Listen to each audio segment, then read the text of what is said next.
Everyone says how horrible it will be to renovate or build your house. We're here to say it doesn't have to be that way. Join 3 seasoned architects as they interview homeowners who recently completed a large project and ask them one simple question. What do you know now that you wish you knew before you started?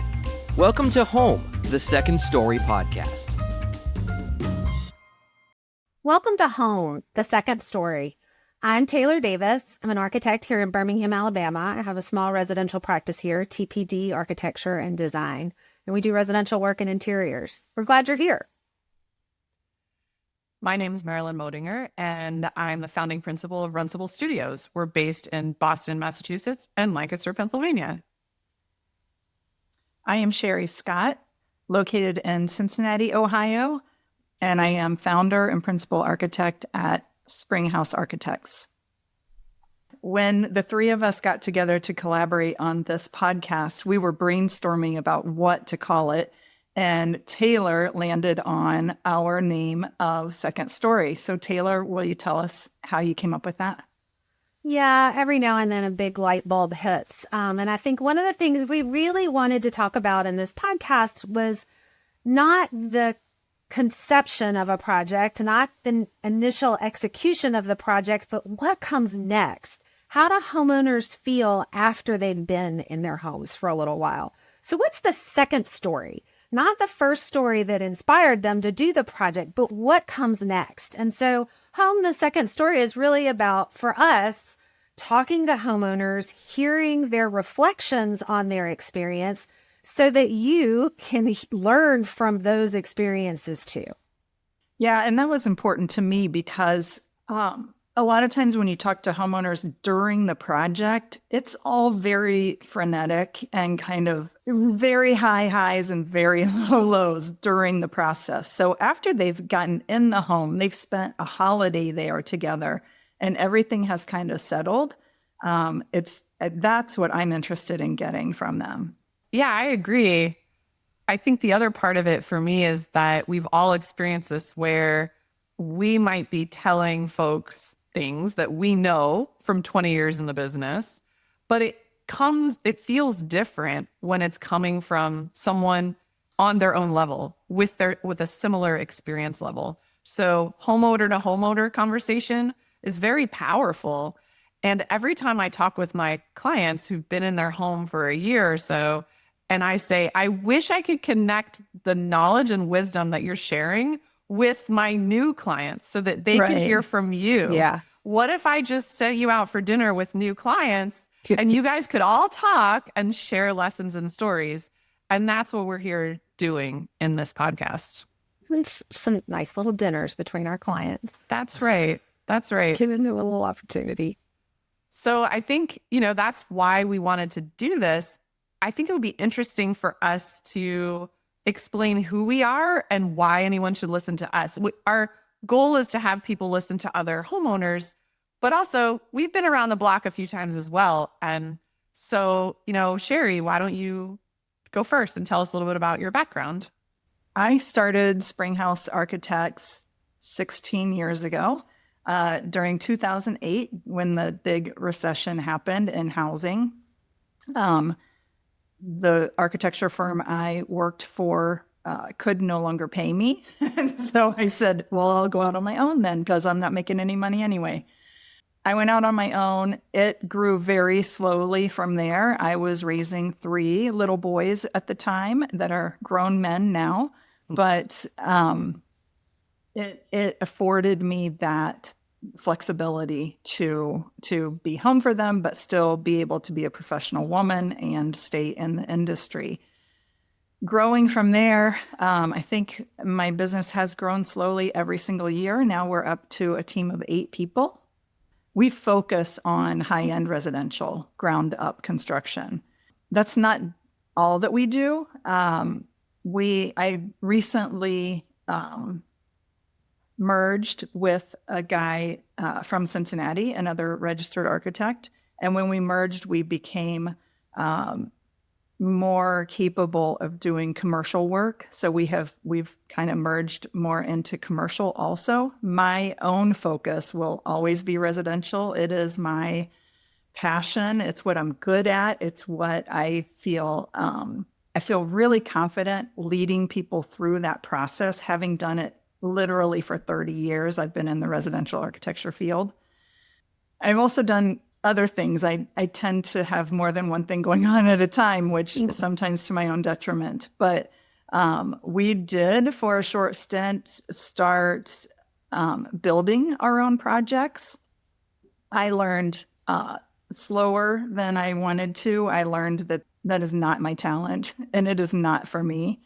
But I learned a lot from that process. I learned a lot from being the builder.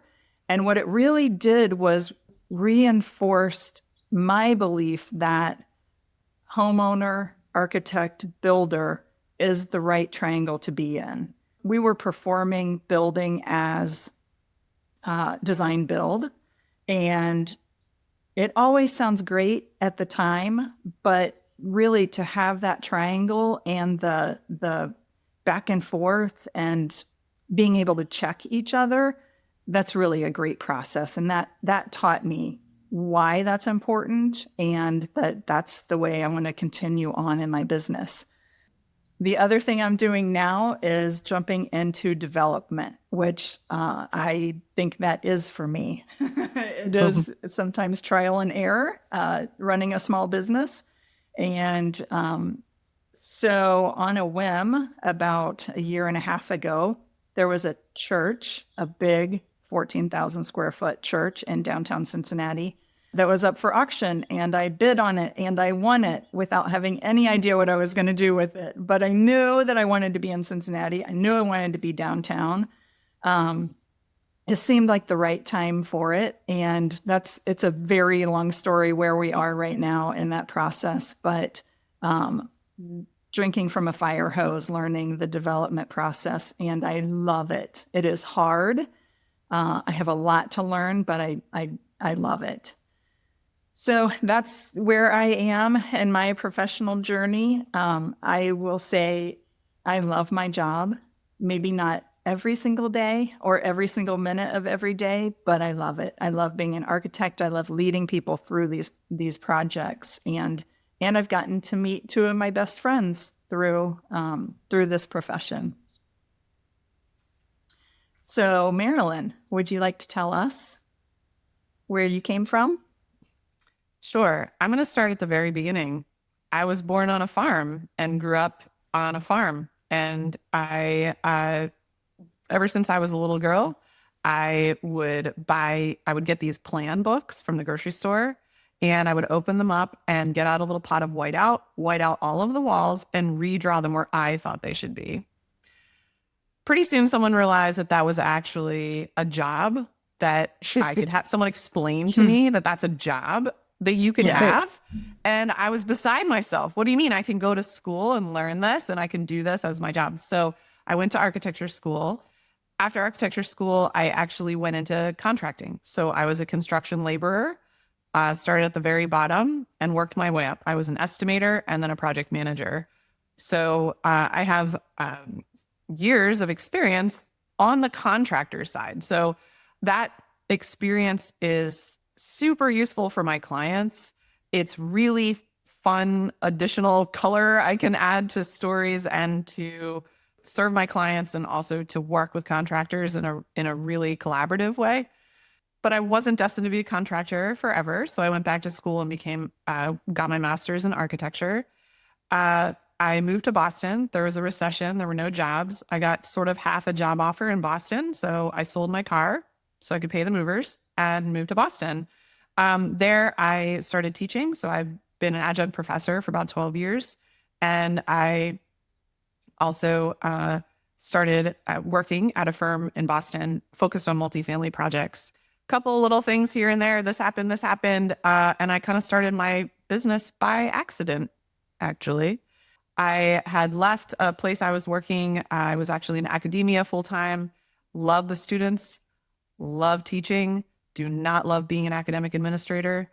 I want to be out in the field building and making things. So I left that and didn't really have a plan. I finished my exams, became an official architect. And then people started to say, hey, I hear you're kind of free. Can you help out with this project and this project. About 6 months later, I had a full book of work and I realized I should get some insurance and maybe a website and like a business card. So that was 10 and a half years ago. So ever since then, Runcible Studios has been up and operating, and that was all in the Boston area. A couple of years ago, I made the shift, like so many other folks, had some COVID era decisions. I wanted to move back to the farm where it all started. I renovated a home here on my family's farm and have opened up an office here in Lancaster, Pennsylvania. So I'm back and forth between both places. My team is mostly in Boston, but we're growing in Lancaster. And along the way, we've come to specialize in high-end, super intricate, tricky renovations. There's a lot of historic buildings in Boston that need to be renovated. So we work on those. We do additions and ground up as well. We do multifamily work for developers, mixed use kind of thing. And we do what I call quirky commercial and industrial work. So our latest was we converted a church, hi Sheri, into a school for acrobats. So, like really interesting weirdo projects like that, that's where you'll find us. And I also am getting into development. So I've been buying real estate and operating real estate for the last 10 years. And also just recently bought a building in Lancaster, commercial building. So lots of adventures to be had. So I figure I've been a contractor. I've been an architect. I've taught architects. I own buildings. I've renovated buildings. Now I got to build my own from scratch. So that's the last step. So I love being able to bring all of this knowledge of the process from A to Z, from all these different angles to help my clients and now to help everyone here on this podcast. How about you, Taylor? So I grew up in a family where architecture was kind of just sort of the norm. My dad's an architect here in Birmingham. I used to go play with the mechanical eraser in the office and put the laminate samples and make necklaces out of them and put the wallpaper samples in my dollhouse. And then I went to architecture school, and having grown up in the field, I was a little frustrated by the fact that there were no clients in architecture school. They were all kind of made up. There weren't any parameters. It was sort of big ideas, but not a whole lot of grounding. And that just didn't feel like what I knew architecture to be. My experience had been about the clients. It had been about the people that my dad had worked with and for and around, and that team. And that sort of was not part of the conversation when I was in school. I was really frustrated. I kept at it, moved to New York, worked in New York for a big firm there for about 6 years, primarily doing historic preservation and urban design, some retail work, a little bit of residential, but not much. Actually, the project that I was on when I left the firm was the mall for the trade center, underneath the trade center. So we were the retail consultants for the mall.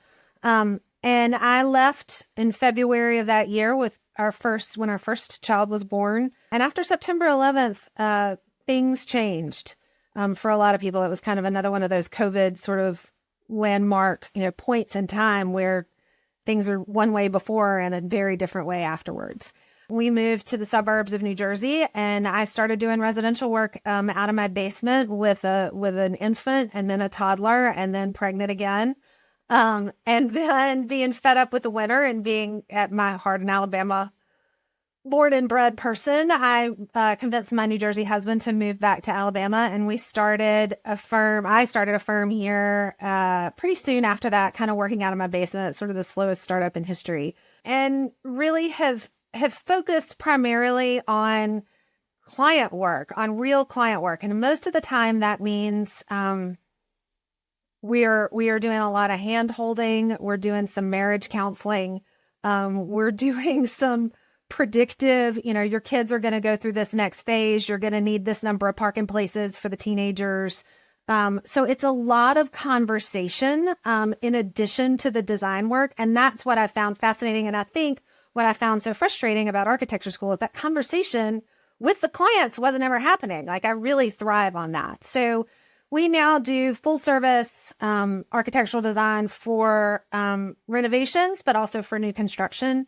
And that means we're doing the interiors, and you can see our interiors library beginning behind us. And have recently started working on doing work for older adults. So aging in place, and both of us here in the office are certified aging in place specialists, but diving into senior living and kind of what does that transition look like? How does single family living sort of overlap with senior living? How do we make spaces that people feel comfortable downsizing into, that look like their homes, that are familiar in locations that they know? So one of the things that I'm excited about in this podcast is because it's super client-centered, it's homeowner-centered. It's about these conversations that we've been having with our clients for all this time, but now we get to share with other people who might be eager to learn some of the same lessons that we've learned. Because I know for me and for both of you, as we've had these conversations through the years, our conversations are what inform our design process. We don't come at it with a preconceived notion of what a house is going to look like or what a renovation is going to look like or what an addition is going to look like.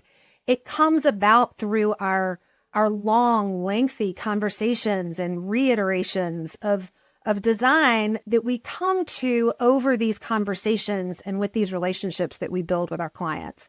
And so having the opportunity to kind of share a little bit behind the scenes of those interactions so that people kind of understand how our designs come about, that we're not handing them a pattern book of stuff that we've done before. That's really something that appeals to me very much about what I do. And what gets me fired up about coming into the office is being able to see our clients who are now friends. And I know y'all feel the same way.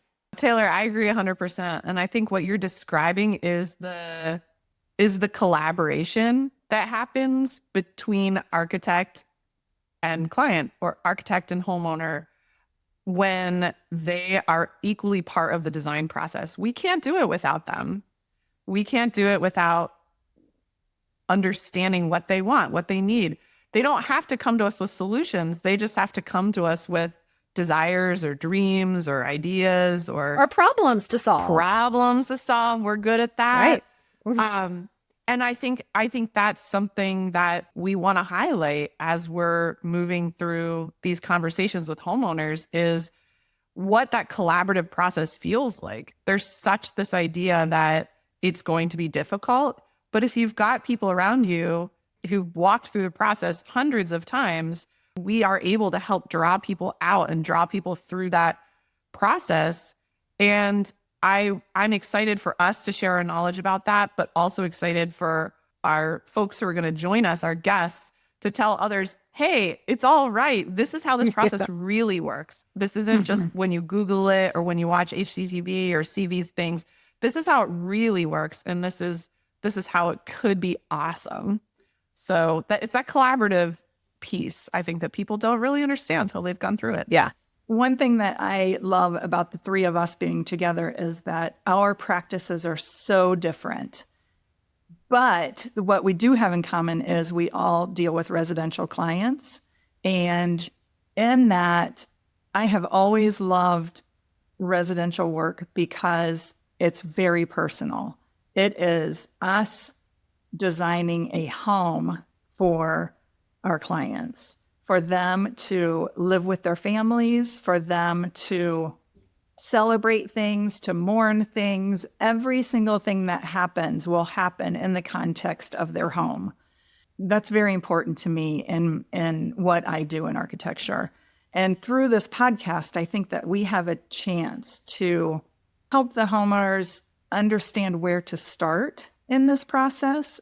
I believe that where they start is going to be the most important thing that sets up the entire process for them. And if we can explain things, have guests come on and tell their story of the process, the things that were pitfalls and the things that were great and strong and happy, then we're going to help people get started off on the right foot. One of my motivations for doing this podcast really is to help people understand where they should start. I have homeowners come to me all the time, sitting across the table. They come to me from different sources, realtors, builders, recommendations, like Google searches, right? There's so many different ways to find how to start in this process. And if I can stop everyone from walking into a model home and saying, oh, this is a really pretty house, and builder guy, you seem really nice. So let's spend the next 2 years and spend $2 million together, like on a whim. So if we can get people past that, I feel like this would be a total success. Sheri, I think you hit the nail on the head that the starting point for everybody is the most critical piece. And that's also the one that's the most confusing to people, because people don't know where to begin. Yeah. They go through, we've talked about this, the hand waving. They walk through their house and they're like, over here, we could do this. And over here, we could do this. And I tell my clients that all the time. Like, they'll call me and I'll say, oh, you're in the walking around your house, waving your hands in the air phase. They say, how do you know? And I was, well, you're not the first. That beginning point, who do I call? How do I assemble a team? How do I put together the right group of people, whether that's architects, designers, builders, but also bankers and financing people and realtors to get real estate assessments so that you know if you're overbuilding for a property, or surveyors, or whoever that team needs to be to get you to the starting line, because there's a lot of stuff that happens in preparation before the gate goes up. And I think that's a really critical piece of information that we can help you figure out as you're going through this process. Who needs to be on that team? How do I get started? How do I get past this? Sheri, something that I've heard you say before, to add on to what Taylor just said, is you've said, how do we proceed through the process with intention? How do we make sure that it doesn't feel like flailing your hands around, like you're saying, Taylor, or that you're sort of just Googling to stay one step ahead of a process that you don't understand? How do you move with intention? This is one of the biggest things that a family can go through, is to renovate a home or build a home. It's totally disruptive to life, and you're got to move out. And what about which school district are we in? And all these things. And who is there to usher you through that and walk you through the steps and be there when you just need to talk about the overall logistics of what you're up to? Conversations I've had with my clients over the years have been everything from, how can we help you find a home in the school district that you need to be in because we've totally torn up your home and you need a place to stay for a year? Talking about that, talking about how do we set up this process so that it works? Turns out people have jobs. You can't just stop what you're doing and dedicate all of your free time to designing your home with your architect. You've got kids and family and jobs and life, and everything's happening. So how do we as architects set up a process that takes the real world considerations of people into account? So there's also a sense of letting things unfold. While you want to proceed with intention, you also want to allow the process to unfold. There's things that you might discover along the way that if you just sort of blow through them, you're not going to let those things emerge. We're here to help that process as well. Our ears are tuned to hear when someone isn't quite sure about a decision, or isn't quite sure about how to make a decision, or is feeling a little bit of tension. One partner feels this way, the other partner feels that way. Our ears are tuned to hear that, and we're ready to help people through that. That doesn't scare us. We actually love it. We love that process of helping work through those things. This leads to something else I know we're all passionate about, which is helping people understand what architects actually do. Because I think it's pretty mysterious to a lot of folks. What do we do actually? We draw stuff on paper. Everybody knows that. But do we? There's so many more things that we do. And I know that's been a central part of many of our conversations. And Sheri, to your point earlier, we all, while our businesses and our projects are different because we're in different regions, we have different sort of business models, there's a lot of commonality. And I wonder if you could share a little bit about, a description of what architects do. from your perspective? Yeah, thanks, Marilyn. That's a loaded question. What do we do? And why are we so expensive, right? Oh, talk about a loaded question. Yes, yes. I feel very strongly that we are guides to people through this entire process. Yes, we design the house from your inspiration. We don't, like Taylor said earlier, we don't have a book of plans. We're not delivering a product to you. We are truly serving you and guiding you through this whole process. So one of the motivations for doing this podcast is that I want to learn from people that have been through this process. As much as we want to share this information with other people that are interested in going through the process, I want to learn from people that either have had an architect that maybe it went great, maybe it didn't go so great. And we in our professional journeys can learn from them to see how we can serve our clients better, because I know the three of us are always trying to be better and to serve better in our professional capacity. Another thing that I am interested to find, and one of my motivations for doing this, is to find out the leaping off point, the catalyst. Like for most of my clients, the homeowners, there's something that happened in their life and now they are ready. They're ready right now to be in a new house that they love. And it's different for everybody. Like for some people, it's their ego. Like so one of my current clients right now, he came to me, he just went through a divorce and he's like, I want the biggest, baddest house that's out in the open. I want everybody to see it. And he is like so excited to design this house and to build it. He's 100% like, Sheri, that's my ego talking and I'm going to go for it, which I love. Most of my clients are more like legacy people where they come in and they want to create a home for their family, to either raise their family or to bring kids back into, to have a family home that kids will come back to. And then the catalyst for each of those different scenarios is something different. Like either people have finally hit a professional goal, or they've saved enough money, or they have a life change. Kids have all left. We have empty nesters to design for. In Taylor's world, maybe they're looking at aging in place and they want to design their last home, that's a huge responsibility that Taylor takes on.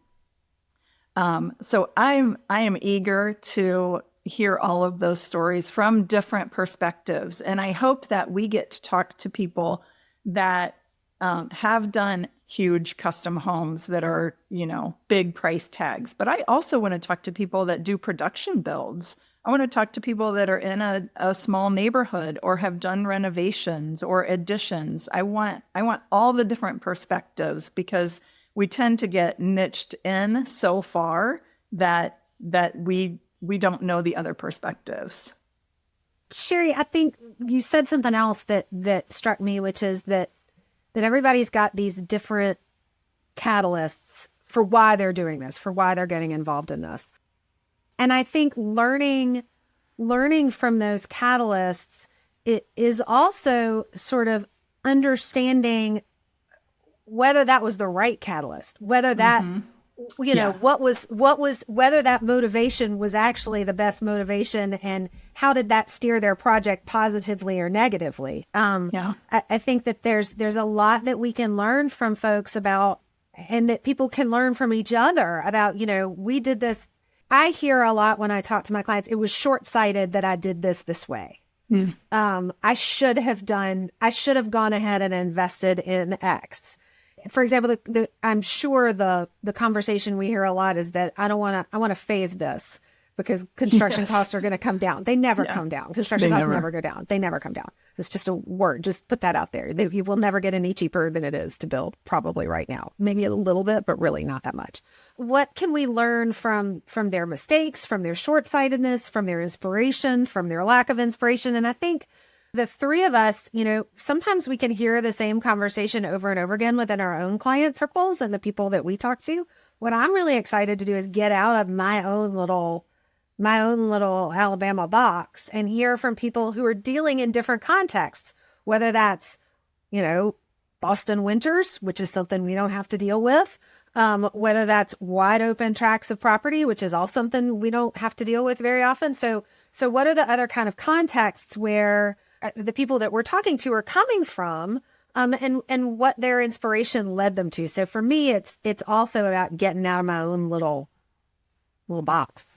So a lot of folks don't actually even know what an architect does. And I think part of what we're up to on this podcast and what we want to help you do is understand what we do and how that can help you and your projects. So architects, let's just say it out loud, have the reputation of being expensive or getting in the way, right? Your builder might say, we don't need an architect. My buddy's friend's wife's sister's uncle's cousin's girlfriend can do your layout for you. You don't need all that. The way I answer that question, and I know Sheri and Taylor pretty much are in agreement with this, is the work still has to be done. The work of design still has to be done. Whether your builder does it or your uncle's friends, whatever, does it, somebody has to do it. And why wouldn't you pay a person who has the expertise in it? Your builder may say it's included, but they're going to charge you more for the time that they are taking to do that. As architects, what we do is we have roles at every part of the process. I just want to run through them very quickly here. At the very beginning, we are helping people define the project, even before they have a project or even before they know what they want to do. We are talking with folks who are saying, should I stay in my house and renovate, or should I buy a new place? Should I buy a plot of land and build something new? Should I downsize, or should I put an addition on the back because I want my kids to come visit? How do I do those things? We are routinely walking through this with our clients, whether it's doing zoning analysis, building analysis, structural analysis, design analysis, to understand what the possibilities are for you in your existing home versus what might be possible in other places. So that's the first thing. The next thing we do is, once the project is defined, let's say in my world in Boston, it's usually a renovation of an existing house. We say, all right, we're going to stay here and renovate. Well, what's the first thing we got to do? Well, let's come up with some design ideas. When we're working through those design ideas, this isn't just us closing our eyes and talking about vision and all that. We are thinking about structure, code, zoning, costs. We are thinking about costs. Water. We're thinking about water. We're thinking about water. We're thinking about utilities. We're thinking about snow. We're thinking about all the practical stuff, as well as getting to know you and finding out what matters to you and how we can take all that practical stuff that we can't avoid and all the beautiful, awesome stories that we want to make possible in your home happen in the same place, while also keeping to your budget. That's a lot. That's a lot of stuff. And we're trained to do all that. Once we do that, then we start to help you find a contractor. Contractors are, they have a wide range of abilities and a good architect will have a stable of contractors that they continuously work with. So I've got a bunch of guys who I am always working with. So I might say, for this project, I feel like these 3 guys might be a good fit. Let's talk to them. I'm vetted, they're vetted. My clients are super happy because they're not just Googling how to find contractor. They are able to use folks that I've worked with over and over and that I have relationships with. So we help you find a contractor. Then we do the whole design. So usually I'm helping find a contractor and then we get into the whole design. For us at Runcible, that means picking absolutely everything. So we are coordinating the structural design, coordinating the HVAC design, picking out the faucets, picking out paint colors, all of that with the owner. We're coordinating all sorts of engineering, the foundation and the roof and the absolutely everything. Everything goes into that set of drawings.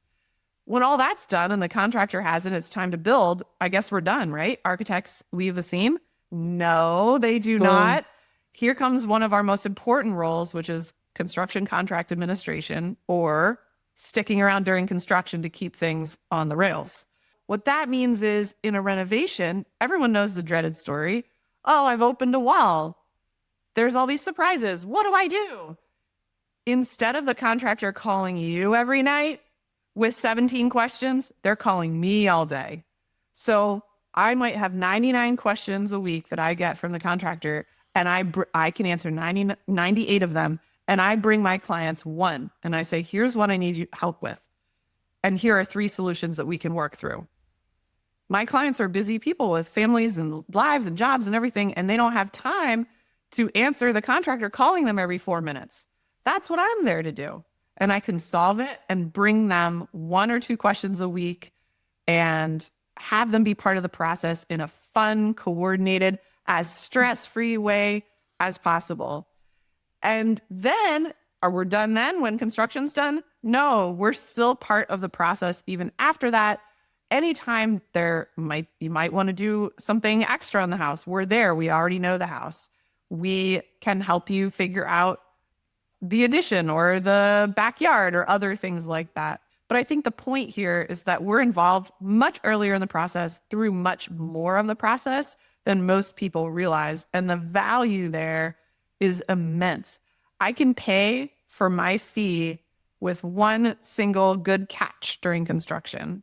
So if I have saved one thing during construction, my entire fee is paid for. And that happens on every single project. And it's not just that I save that one thing and you save the money. You also got this amazing design and all this coordination and a built-in counselor all in one for the low, low price. So I'll just mention that architecture is usually priced by a percentage of the cost of construction. We'll go into all of that in detail as the podcast unfolds. But yeah, we are all transparent about our pricing, and we want to be upfront about what that kind of effort costs and the value that you're getting for every dollar that you're putting in. Yeah, that's great, Marilyn. To kind of follow up on that of how we serve clients, people are coming to us and they don't come to this project on their very first thought of, oh, we're going to build a house and we go and put our team together. They think about this for a very long time. And sometimes it is, watching HGTV and the extreme of everything's perfect and you go away for a week and you come home and a big reveal, right? Move the billboard or whatever they do. And it's all done and everybody loves it and it's all in budget and on time and all of the entertainment side of it, right? And then the opposite, the low extreme that people also experience is talking to other people that have been through the process. And typically when you get stories of people that have been through the process, it's always the horror story. It's always very close to my building fell down and I lost all my money. In truth, most projects are somewhere in the middle, right? And then I hope that we can help homeowners that are working through this, that you can discern the highs from the lows and maybe meet your project in the middle by learning the experiences from the stories that we get from people here. Ladies, thank you for the conversation this afternoon. As always, it's enlightening, and we hope you'll join us for upcoming episodes where we can talk some more about these things that we feel like are really important to you as homeowners. Thanks for listening to Home, the Second Story podcast. Feel free to share this episode with a friend. Contact information for all 3 of our architects are in our show notes. And don't miss future episodes. Follow or subscribe to our show for free in Apple, Spotify, YouTube, or wherever you're listening right now.